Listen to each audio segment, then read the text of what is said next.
All right, good evening, everyone. Thank you so much for being with us this evening. I got the recording on, so that's good. For those who couldn't be here in person, but it's a pleasure to welcome so many to this wonderful broadcast, people here on the Zoom and people following us on Facebook. I just want to take a minute before I introduce our wonderful speaker of this evening to actually introduce a committee. All the way back in the summer, a few congregants approached the shul, approached myself, that they'd like to start a committee to try to see what we could do to discuss race relations in this country. Obviously, things were very heated in the summer. They're a little bit less in the news now because other things have come to the forefront, but it doesn't mean that these issues have gone away. And it doesn't mean that they weren't here for a long, long time before the summer, as we know. And so a small group of us have been meeting. We've named ourselves the Diversity Awareness Committee. And the goal of our Young Israel of Hollywood Diversity Awareness Committee is simply that, to raise awareness among our Young Israel community of the American experience of other minority communities and the issues that they face, so as to increase our understanding of the similarities and differences between communities who, and as we know, all humans are created b'tselem Elokim, in the image of God. So we're seeking to build bridges with other minority communities and support each other fighting against anti-Semitism, white supremacy, racism, and other forms of discrimination, injustice, and persecution that our communities collectively face living in the United States. Through open channels of communication, we seek to further educate our shul membership about other minority communities, both in South Florida and throughout our country. We seek to share the experience of our Young Israel of Hollywood community with other minority communities and to build stronger relationships through these shared experiences. And we're excited that after a lot of internal meetings, we're presenting our first public presentation tonight. And with that, I'll introduce Karl. Just before that, I will mention that we're already in discussion with our next speaker, Rabbi Isaiah Rothstein, and we look forward to that next public presentation coming up within the next month. So please keep your eyes open for our publicity. So without further ado, it's my honor and privilege to introduce Karl Douglass. Karl Douglass is currently the Southeast African American Outreach Director of Apac. Many of us are familiar with Apac.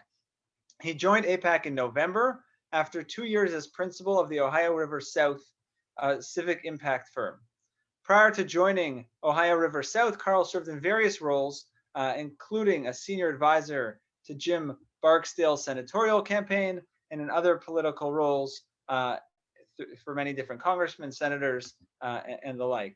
Karl's a native of Columbus, Georgia, and a graduate of Spencer High School. After graduating from Spencer High School, Karl attended Yale University, where he received his Bachelor of Arts degree in Economics and Political Science. He also earned a Master's of Education degree in Education Administration and Policy from his hometown school, University of Georgia. So it is my pleasure to welcome Karl. I will spotlight him, and he's the star of the show tonight. We have a nice size group, so we'll let him introduce himself. We'll let him begin to share his thoughts on obviously an issue that we could spend much more than an hour on. We hope to do so with different speakers from different perspectives.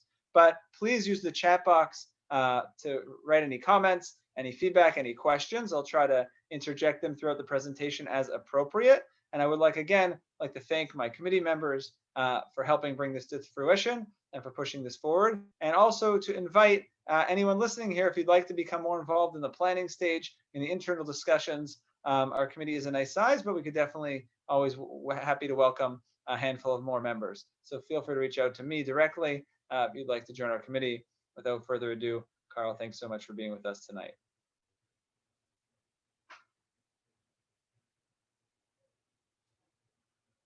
Oh, I guess I have to unmute you. Let me take care of that. I'm sorry. Where did you go? Okay, I think Okay. The world according to Zoom. I'm going to get a mug made, just a coffee mug that says I'm on mute or you're on mute. On one side, it's going to say I'm on mute. On the other side, it's going to say you're on mute. Well, first of all, thanks for welcoming me. You know, like I said, I went to the University of Georgia. I'm not always welcome in Florida. So thank you for the warm welcome. I appreciate it. Also, as you said, I'm a son of the South. I sound like it more some days than others. But that really informs a lot of who I am and what I'll spend a few minutes talking to you about tonight.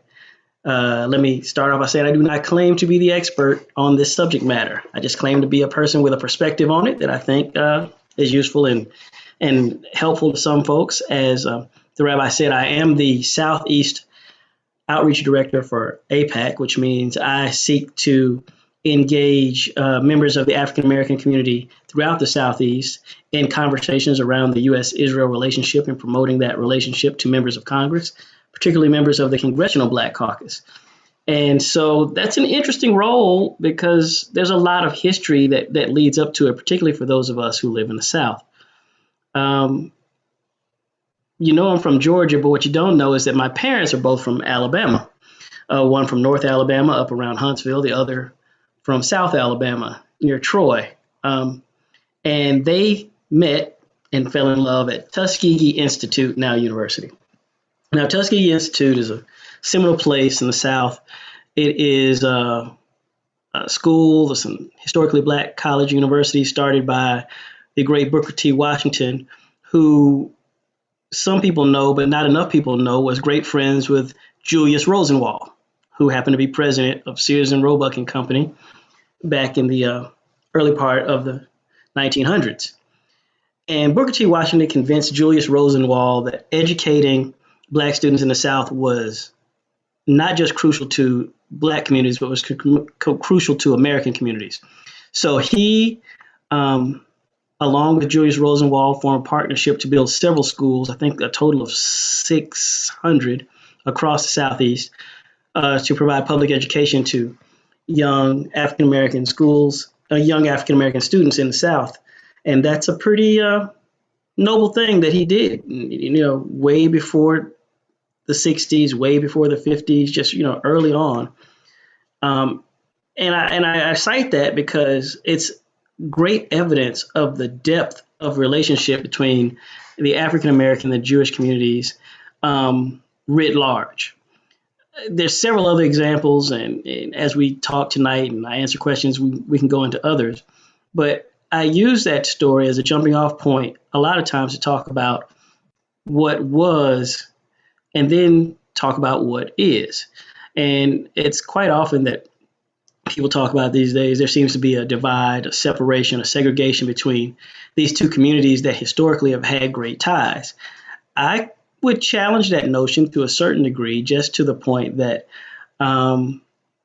neither of the communities are monolithic. Neither of them are singular in their thought. And as people grow and mature and have more resources and more options, obviously they make different types of choices. But I think if you look at the recently launched Black and Jewish Entertainment Alliance, several of the things that are being done in my state around the Black Jewish Coalition, the recently launched Black Jewish Congressional Caucus, there are several examples of living, breathing, right now movements that are seeking to expand on the relationship that these communities have enjoyed over decades now. Like I said, my parents went to Tuskegee. They enjoyed it greatly. And while they were there, Frederick Patterson was the president. Frederick Patterson, son of Booker T. Washington, he started UNCF, and one of the main funders of the UNCF, the United Negro College Fund, again, was Julius Rosenwald and several of the people with whom he kept community. So yeah, another example about that. And you fast forward to the 60s with civil rights movement, the bus boycotts of 1959 in Montgomery, the March on Washington, Bloody Sunday. All of these things have these historic ties that, a lot of people want to think, that's back then. And I would challenge you that the notion of the durability of those relationships actually is something we can take and grow in today, in 2021. And that's what I do every day, is exactly that. I travel around, I get to meet really fascinating people in both the pro-Israel, the sort of the Jewish pro-Israel community and the African-American pro-Israel community. And link them together in ways that have yielded great partnerships and great results and great value for not just those two individuals or those four individuals or small group of individuals, but for the communities that are involved. I'll cite one example just because we have our Black History program coming up tomorrow, and we're going to cite this example so it's fresh on my mind. There's two gentlemen, one a city councilman in Atlanta named Andre Dickens, and another a developer named Norm Radow. And both of them are involved with the Apac movement. They're involved with promoting the U.S.-Israel relationship, and we had occasion to have an event where they did not know each other previously but had a chance to meet. They met around this idea of being united in their support for the U.S.-Israel relationship, but then they got to talking about affordable housing. And it turns out that Andre Dickens, the city councilman from Atlanta, is a strong advocate for affordable housing, has been promoting lots of innovative policy around affordable housing in the Atlanta area, around the Beltline, the city center. And Norm Radow is a huge developer of affordable housing who has had lots of innovative ideas about how to approach affordable housing in ways that are winners for both the communities in which they need to be integrated, as well as the cities in which they exist writ large, but had not been able to get a lot of traction. Both have sort of reached their limitations on what they could do, one on the policy side, one on the development side. So they have just started talking, started having a conversation, started just getting to know each other as human beings walking on the face of the earth, right? Well, fast forward a year later, now they have developed great policy together. They're advancing projects that are building affordable housing, workplace housing in this community they're even going so far as to look for ways to build out social equity and capacity for people to learn how to seek social equity. And they're working together in a very close and consistent fashion to achieve a goal that's not just good for Black communities or Jewish communities or white communities or Asian communities or any other communities, but they're just good for community overall. And that's the opportunity. I think that's what gets lost by the loud voices out there. And I'm sure we'll talk about some of those loud voices, but a lot of the loud voices that you hear speaking in Washington or speaking on the stump or speaking on the TV are there because they are loud voices. Those are people who have learned how to gain the attention. But there is another equally strong, equally robust, equally substantial group of people in forming communities and collectives that aren't so loud, but are seeking to get practical, practicable, reasonable examples of success in the communities in which they live. And that is the opportunity that I am honored to be able to pursue every day in my work. So I'll stop there and answer questions. And if there are no questions just yet, I'll move on to sort of phase two. So I'll just sort of take a pause there, take a breath, and see if there are any questions. I don't see anything yet in the chat. Please feel free to post whenever anything pops into your mind. But yeah, Karl, thank you so much for sharing that and sharing some of the work you're doing and some of the fruits of your labor, and not only your labor, but the conversations that are happening, which are so crucial for moving this forward. Perhaps, I mean, take it in whatever direction you feel is appropriate, but perhaps you could speak some of your personal and professional background, but specifically, to tie us into the topic about your personal, if you've ever experienced racism yourself, what it was like. I'm sure being a Black student at Yale University was a unique and perhaps challenging and exciting experience. And then also, some of the history. You mentioned one example or few examples of the history of the Black-Jewish relationships in this country. But if you want to speak a little bit to that, what it was, what it is, and what you believe it could be. Okay, well, I always like talking about myself because I know that subject pretty well. So I'll start there. I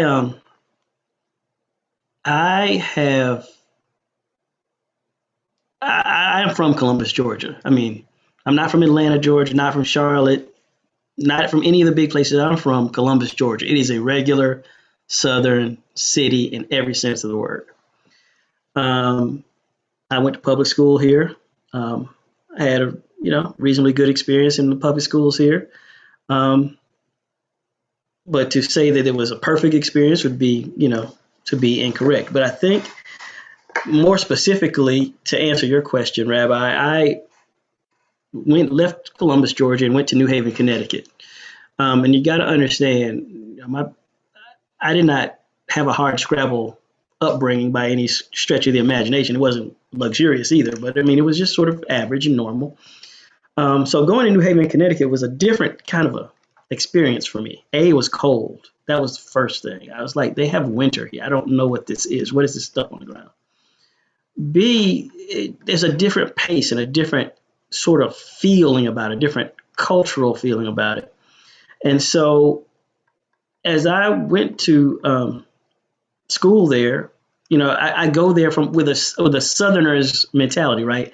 Sort of a civil, genteel, bless your heart type mentality. So, and this didn't happen one time, but one day in particular, I was walking across campus, and it just so happened that some person, I don't know if they were black, white, yellow, or whatever, had committed a robbery near the university at one of the stores. So as I'm walking across campus, the university police, come to me immediately and say, what are you doing on our campus? Why are you here? Where were you? What'd you do? Why'd you take that stuff? What's in your backpack? Who are you?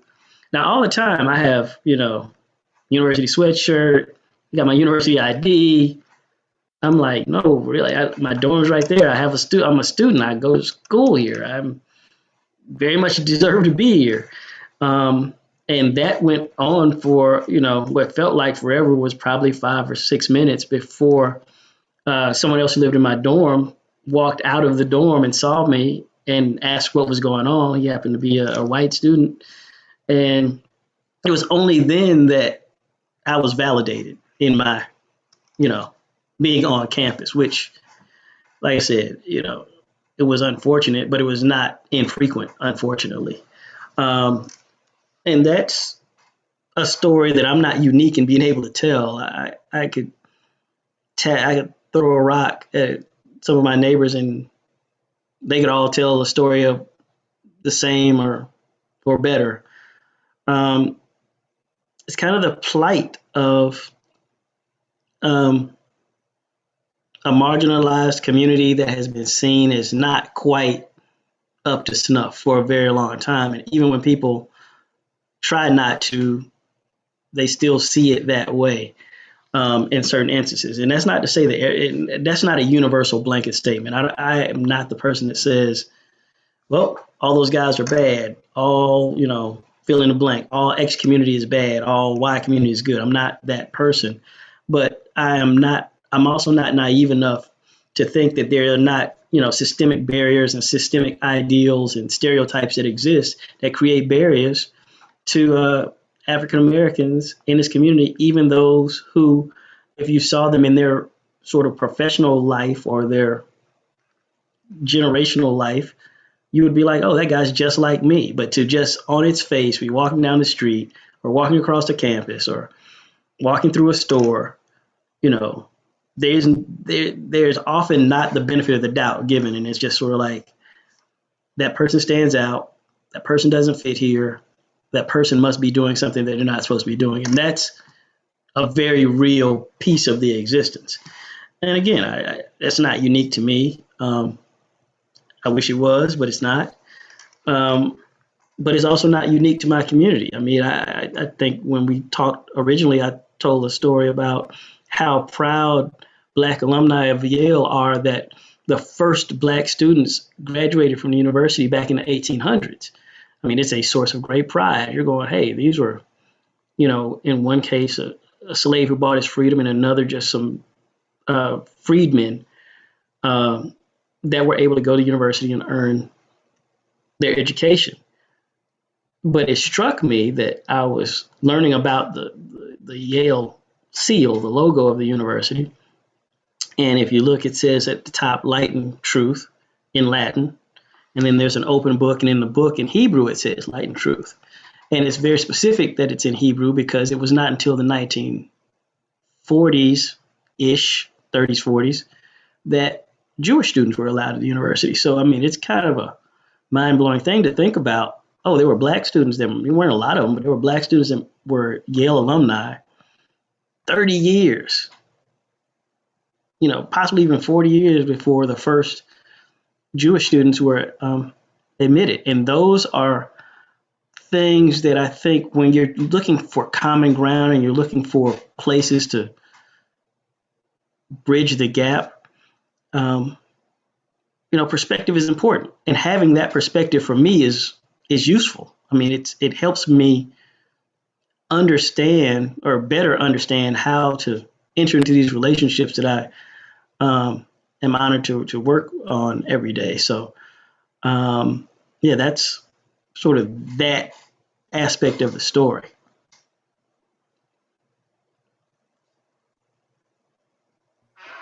Right. Yeah. It's definitely, definitely an interesting perspective. And I think it's important to point out, you're saying it's not just your story, right? Many African Americans feel that way. And yeah. So I guess maybe moving on, I see a few people posting things in the chat. Well, they're not directly relevant to exactly what we're speaking about this moment, so we'll try to get back to them. But please feel free to share your comments, and we'll try to circle back. Yeah, so that's a great jumping off point, especially, and obviously just one example, speaking about Yale University and how black students, the challenges they face there, just as black men at a predominantly white university, but also pointing out that, I don't know, ironically or interestingly, they were welcomed into the school before Jews were. So, the title of the talk tonight was specifically, the Black-Jewish relationship in America. Is there a divide, and how do we bridge it? So perhaps you can speak directly to that.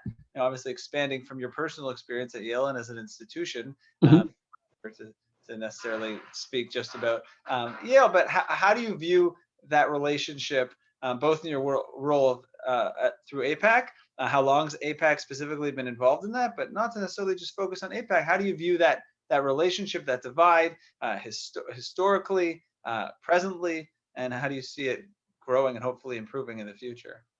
So I gave a little context about how I see it historically.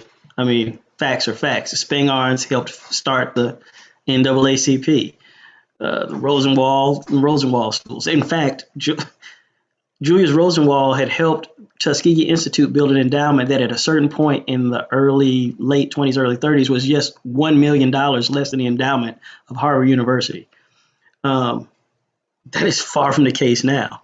But I mean, these are relationships that existed. You look at the civil rights movement, Rabbi Herschel. There's all these very clear examples in the past, and there's a sort of the softball is to always go to the, well, we've had all these relationships in the past. Why not the present?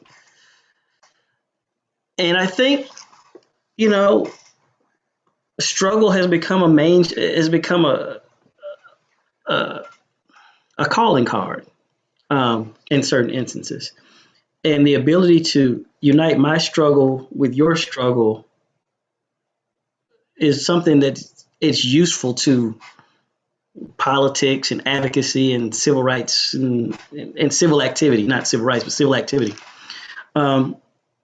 So when you hear specifically in this instance, in this context, people are saying, well, I hear you as a black person in America talking about systemic racism, and then I hear those who support BDS or those who support Palestinian liberation or whatever, how I see those people coming alongside each other. It makes me nervous. I am a Jewish person and this makes me nervous. And, I get it. I understand that response, but I would challenge the notion by saying, both with those who are participating in it and those who are trying to understand it, what is that based on? Is it based on a series of people that were kind of lifted up from one continent and placed on another continent and in a very real way sort of left out of a system? which is one dynamic, and then to try and say that's a mirror of what's happening in the Middle East they don't fit neatly on top of each other like that. Not that the Middle East is perfect. It's not. I mean, the United States is not perfect. I haven't found a perfect place yet. Once I do, I will pass all of you a note so we can all go.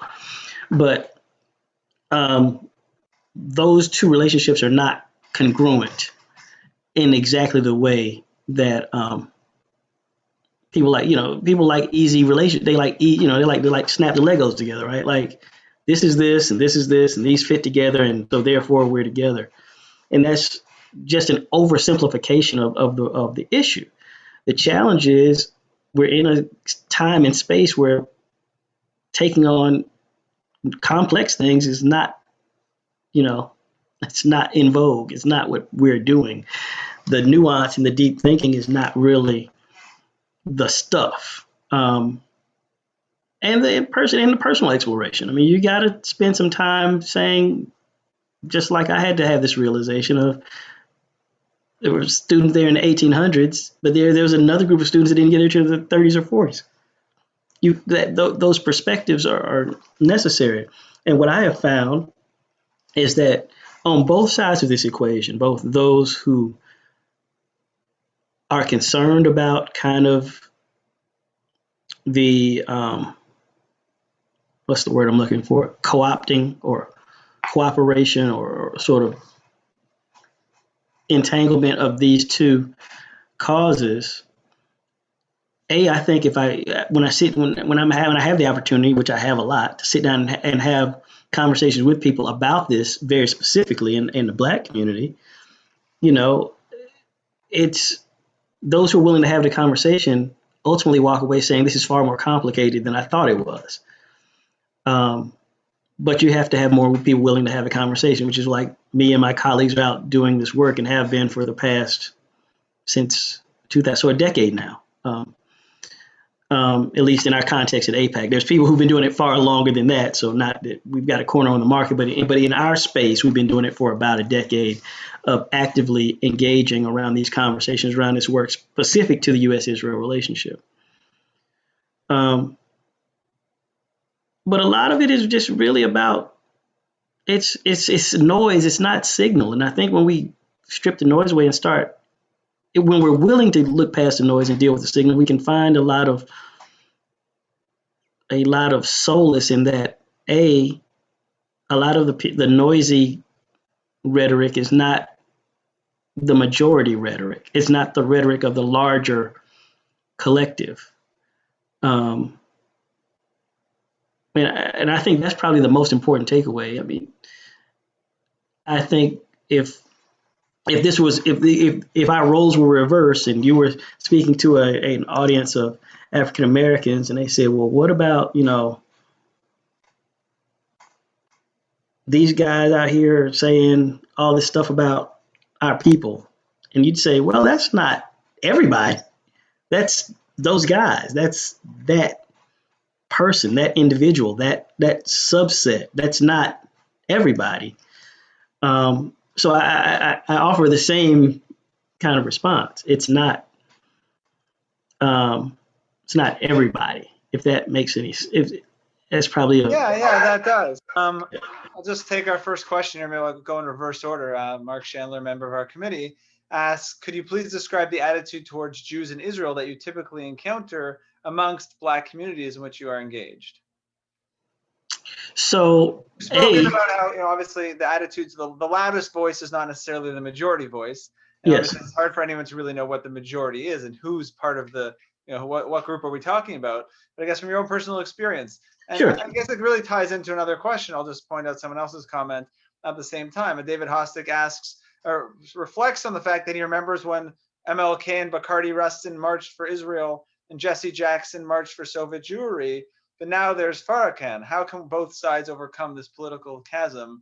So not totally the same question, but I guess what do you think I understand. the voice is, and how do we go back to a better relationship? So again, I think those who are willing to do the work find the work fascinating, right? So I have the opportunity to take a group of African American leaders from the South to Israel annually. And there's a couple questions that I'm like, before you even ask me, let me answer these main questions you're going to ask me. Number one, it is safe. This is not a place where it is unsafe. Number two, you will see Israelis, you'll see Arab Israelis, you'll see Jews, you'll see Ethiopian Jews, and they will not all look the way you think that they're going to look. And that simple statement and proven fact in and of itself has a major effect on the conversation. When you start talking about Ethiopian Jewry, when you start talking about Arabs that are Israeli, but like those, you're now changing what people think they know, because they're simply think that all Jews are sort of white guys with a religious difference. That is sort of, you get past that notion because that's a very shallow notion. I can, there's always a question about the relationship between the Middle East and the African continent, which, I'm like, let me tell you about Israel. Let me tell you about Innovate Africa. Let me tell you about all of these other efforts. So, I mean, there's a lot of conversation that you can have to begin to dispel those notions. The problem is, I'll take 18 people a year. It's great for those 18. And I tell them, I always tell them at the beginning, I was like, all I ask is that you go in with an open mind. And when you come away from this, I'll know I've done my job if you say, this is far more complicated than I thought it was. And pretty much to a person, even people who have slight skepticism when they walk in the door go, this is more complicated than I thought it was. This is not the binary society that I thought it was. It's just much more complicated.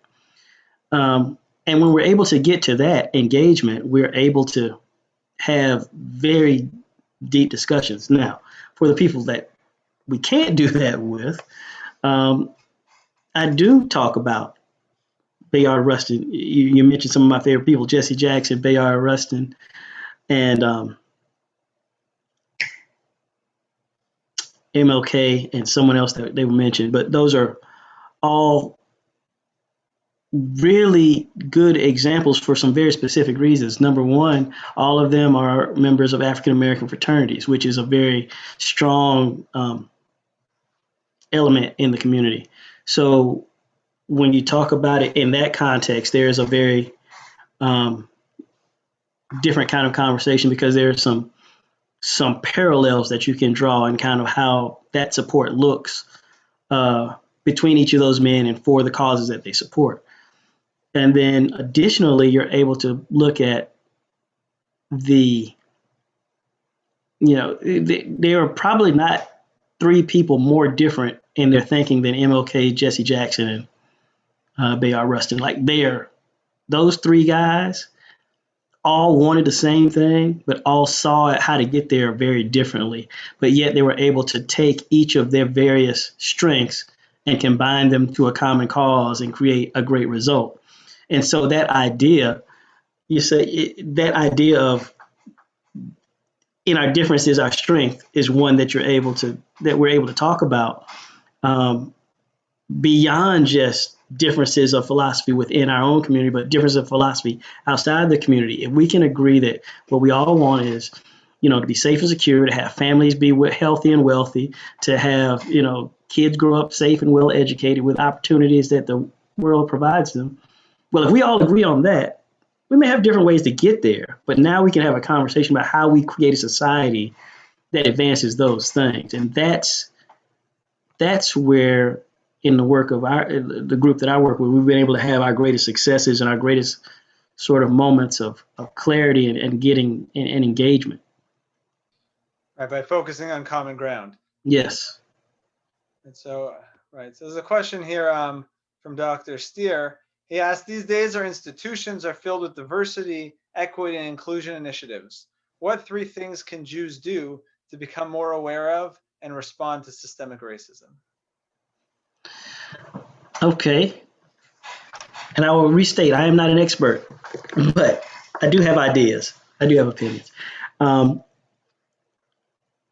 I think Jews, Christians, Muslims, Hindus, Buddhists, atheists, whomever, I think the small target of the large DEI movements is to get people to understand you have a perspective and it's yours and you're entitled to it, but also try to understand where the other guy's coming from. And don't let your perspective, your particular perspective, keep you from understanding or at least or at least attempting to empathize with another's position.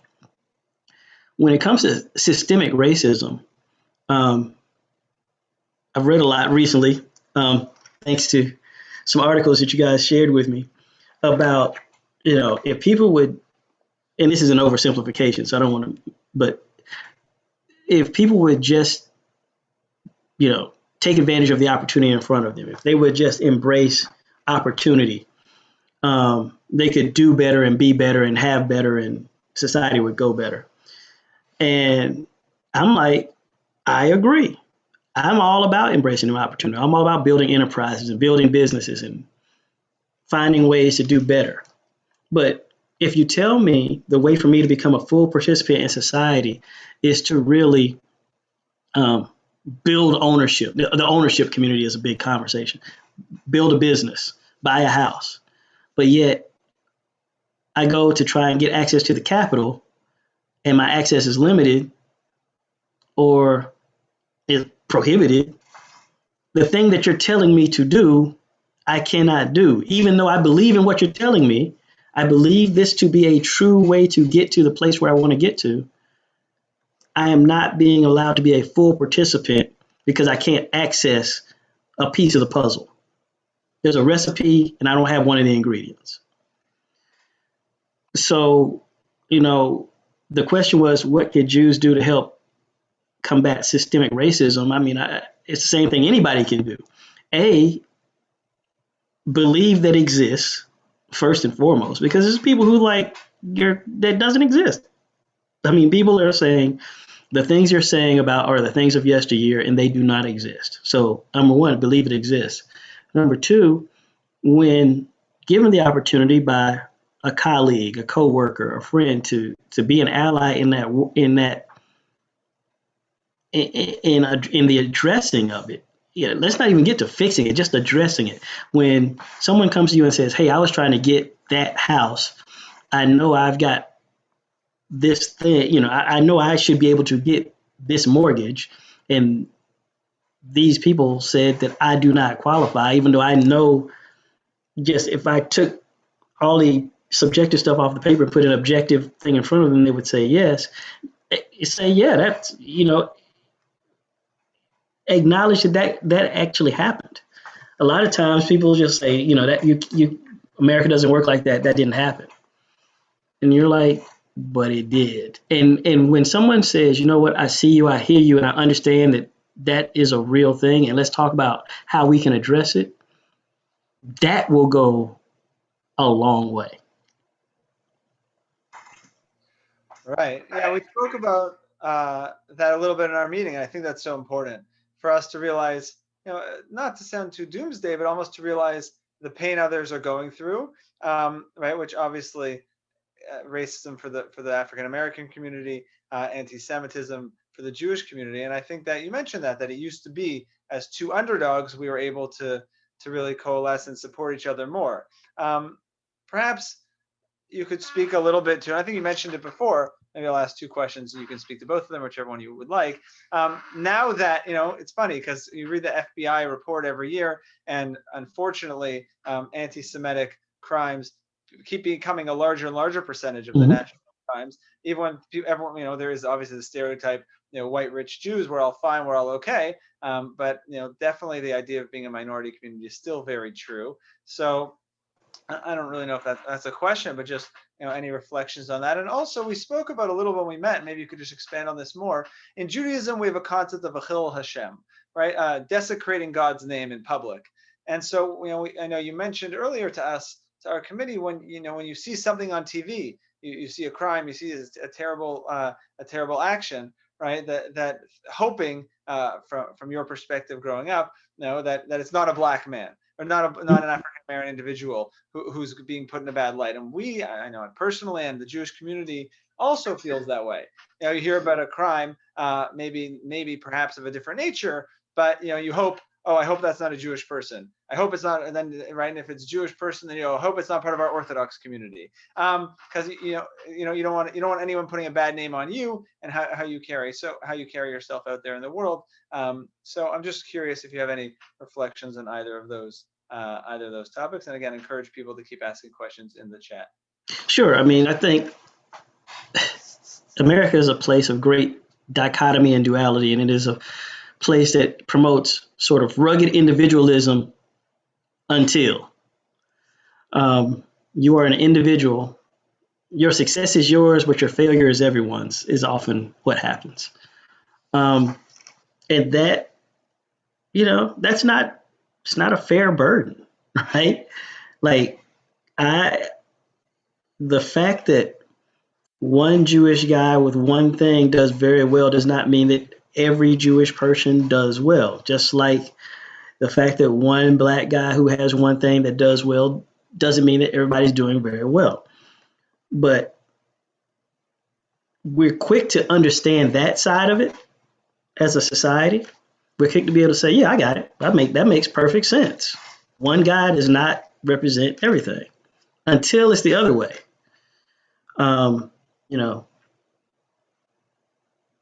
That person did that bad thing, so therefore everyone around them must be bad. Everywhere the place where they live must be bad. The school that they attend must be bad. Their whole community must be bad. It's like, well, if we can segregate out, people, Jewish, black, whatever collective, when they're successful, why can we not do that? Why can't they own their own failure too? Why does the failure have to reflect on the entire community? Like I said, I'm not naive, and so I know that it is what it is, and I still think about that. I mean, I think about that in my own life. I'm like, is the thing that I'm about to do going to look badly on more than just me? That's a constant state of mind for me, and I know it's a constant state of mind for a lot of people in my community, and I'm sure you could say the very same about that. So I hate to be a problem identifier without a problem solution, but for me, it's easy to identify that on the success swing, it's easy for us to say Horatio Alger, great American story, pulled him upside his own bootstraps, great guy. But on the failure side, it's like, oh, they all fail. They never make it. Those guys can never do whatever they need to do. That duality is what, in my opinion, leads to crimes of racism, crimes of anti-Semitism, just sort of the increasing of those instances, particularly because everything in our society now is amplified by social media, mainstream media, newspaper, radio, everything people do is amplified one way or the other on all these various platforms, which makes all of those instances, even louder throughout the community. Right. Right. Someone asked here, what are the steps we can take as individuals to locate, create, expand the common ground? I mean, happy to hear your thoughts, but I think what I hear you saying is just these conversations, right? Is getting to understand each other, getting to understand our backgrounds, getting to understand individuals and through them communities. And I think that's what our committee is really striving to do here with these programs is to create common ground. I should have mentioned at the beginning, I failed to mention that not only is our committee hoping to bring in a bunch of guest speakers, but also to initiate some in-person dialogues with other groups. Obviously, those will have to be local, and perhaps even chesed mitzvah projects, beautifying our community, or working on ways with other faith-based groups, or really any other, so to speak, to work together to get to know each other. But I'm wondering if you, Karl, have any suggestions or thoughts on what steps we can take as individuals to locate, create, and expand the common ground. Sure. So I talked about Andre and Norm earlier, and they're part of an initiative that we have internal to our organization called Apac Connects, where we do exactly what you're saying. We have smaller groups, 15, 20, African Americans, Jewish Americans, and they get together for uh, a meal. They get together around a service project. And sometimes, it's not that the meal is magical or the service project is the solution, but it forces them into close contact with each other. Our society, for all of its good things, has become very segregated, both economically, racially, and otherwise in our where we live. And if you think about most of the things you do have some proximity to where you live, and you live in a place where everybody looks like you, has the same economic status, you don't really have a lot of uh, cross pollination outside of work. And when you're at work, you're working, or at least you should be, right? So we have these small groups, and what happens is people just start talking. And it was, like I said, it was one of those conversations that led to this larger conversation about affordable housing between these two, which is now grown into a very significant thing. And it was a conversation like that around, the water crisis in Flint that led to one of our activists actually engaging with an Israeli company to deploy um, desalination and pulling moisture from the air through through a solar project to come to those kinds of solutions, to find these kinds of things. Those conversations allowed another of our activists to work with Jewish activists to build a school in Africa, because they found out there are things that we actually believe in that are common to us. They may not be common to all 30 million African Americans, but they're common to me and you, and let's build a relationship. And doing that to scale, doing that to scale is the hard part. How do you scale that up? But the place to start is in these smaller engagements. I mean, we all sort of understand the life that we are living right now and the scourge uh, of a pandemic. But I enjoy. I would have loved to be sitting with you right now in the same room, having a conversation.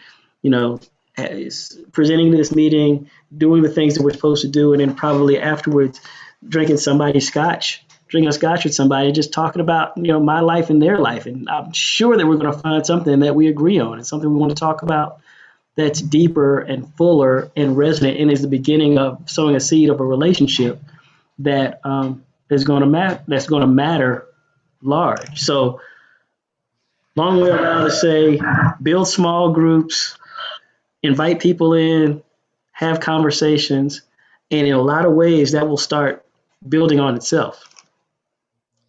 Right. Thank you so much. It's glad to hear.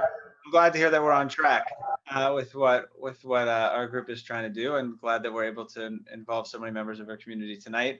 And hopefully, going forward, I see more questions are coming in. But I just want to turn over the floor to second to Rabbi Fred Klein, who's a member of our committee. Okay. We'll let him ask a question. So, Fred, I'm just asking. You can unmute. And if I'm boring you, feel free to say, dude, you're boring. That works too.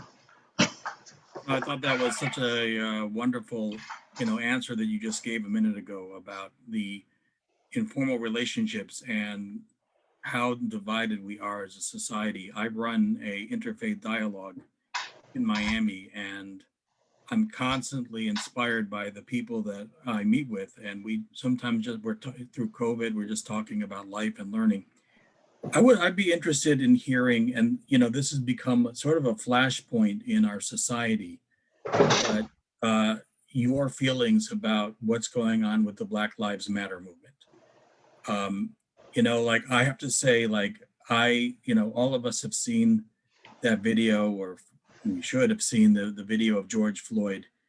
And it's horrific, and obviously, this was a flashpoint for the African American community. I don't think it was just about that issue. It's about something that was, much more than that.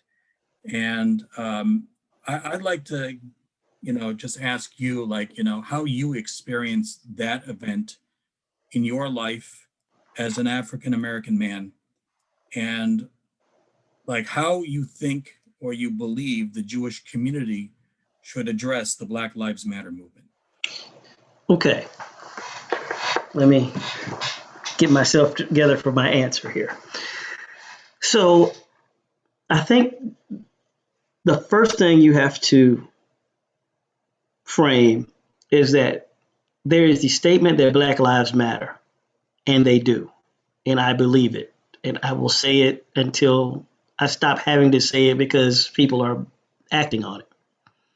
It is an ethos, it is a philosophy, it is a statement of, aspiration that we hope to become fact, that Black Lives Matter.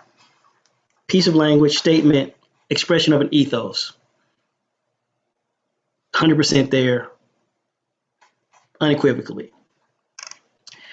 Now, what has happened is there's also, and to say, and there's a lot of discussion about whether it's a literal movement or not. But then there's the movement for Black Lives, which is a specific organization with a specific agenda and a specific set of goals. But then there's also, 100 other iterations of organizations that express this ethos that Black Lives Matter. The movement for Black Lives is the most prominent. It is the loudest voice in the conversation at the moment. And I mean, people get to be the loudest voice because they've been the most organized or the most, focused, best advocacy. But everybody who is a part of the movement for Black Lives believes that Black Lives Matter.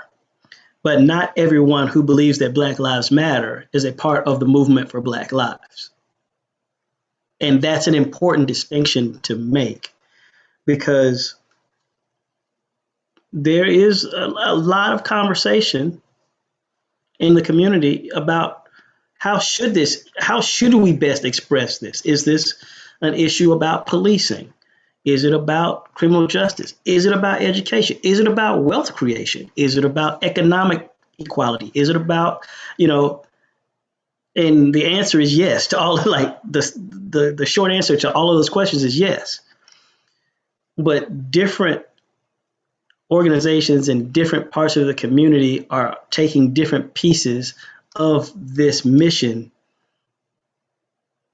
to create this overall, to express this overall philosophy, this overall ethos that Black Lives Matter. So in an attempt to answer your question, what I would say is, if you limit your thinking about how do we deal with the movement for Black lives, you're not looking at the complete picture, because there is a whole cavalcade of other organizations, initiatives, movements, efforts that also are part of the Black Lives Matter ethos, but are not part of the movement for Black lives. And if engaging with movement for Black lives seems daunting or uncomfortable or whatever, then there are other places to engage as well, that still add to this effort to advance this ethos, this philosophy that Black Lives Matter. Great, thank you. Our hour is quickly coming to an end. If anyone has any last minute questions, feel free to put them in the chat. I do want to just take this opportunity again, Karl, to thank you. And this is the third time we're speaking. So in Jewish tradition, that's called a chazaka. It means, like, we've strengthened our relationship, and now once you've done something 3 times, you have to keep doing it. So I appreciate all the time you've spent with us. And yeah, a lot of these questions are stronger than, or maybe easier to ask than the answers are to swallow. But I think, as you've pointed out, and as our committee has come to realize, and personally for me, it's a challenge to fully accept this. But sometimes the solution is the conversation. And as you mentioned, starting on the local level, so obviously we have a connection to you through Apac, and we have now a connection to you through hearing your story and speaking with you and hearing about the important work you do. I'd like to publicly just thank our committee, Steve Kurtz, Mark Ben Ezra, Mark Chandler, Rabbi Fred Klein, Orly Klappholz, Rav Natan Brownstein, Louis Nayad, I'm sure I'm forgetting someone, and just appreciate everyone taking their time tonight to be with us, and just let anyone know if you'd like to be part of our committee. Please feel free to reach out to me or any of the committee members I just mentioned. If you have suggestions for future speakers, if you'd like to be in touch with Karl directly, I'm sure he'd be happy to speak with you. And just to keep having these conversations through our committee on your own time, through your own initiatives, or to help if you have initiatives you think you'd like to us to get involved in, the shul to get involved in. We're very happy. It took us a while. We've been meeting since the summer, but we're happy to go ahead and bring this to fruition and bring it to a larger audience, and we look forward to continuing to do that. So, Karl, I just see a lot of thank yous coming in. Well, thank you all. I'm always happy to share and to meet new people. And your perspective. So we look forward to sharing a scotch together very soon. And until then, thank you so much. Much appreciate your time. Thank you everyone for being here. Keep your eyes out for our next guest speaker, hopefully Rabbi Isaiah Rothstein, a Jew of color, who will be speaking about his personal experiences growing up as a Jew of color and how he's transitioned that into really advocacy and whole organization, which he started and what he takes part of on a daily basis. So thank you so much to Karl, to everyone for being here, and we look forward to our future events. Please keep your eyes open, and again, reach out to us if you'd like to be involved. All right, everyone, have a wonderful evening. Thank you again, Karl. Thank you.